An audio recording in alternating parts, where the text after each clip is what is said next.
বন্ধুরা, পটলের নিরামিষ দিনের জন্য একটা দারুণ রেসিপি নিয়ে এসেছি। চট করে দেখুন আর চট করে চ্যানেলটি সাবস্ক্রাইব করে দিন। পটলটা দেখতেই পাচ্ছেন আমি কিভাবে কেটেছি। এইভাবে কেটে আমি নুন হলুদ দিয়ে পটলগুলোকে আগে হাফ ভেজে নিয়েছি।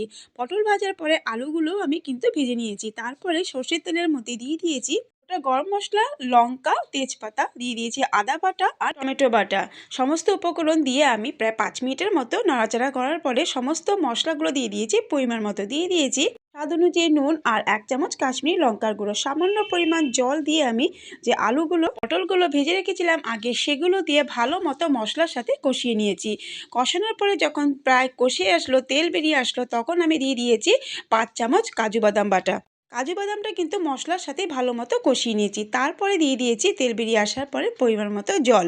জলটা আমি প্রায় 5 থেকে 7 মিনিট লো ফ্লেমে ফুটিয়ে নিয়েছি।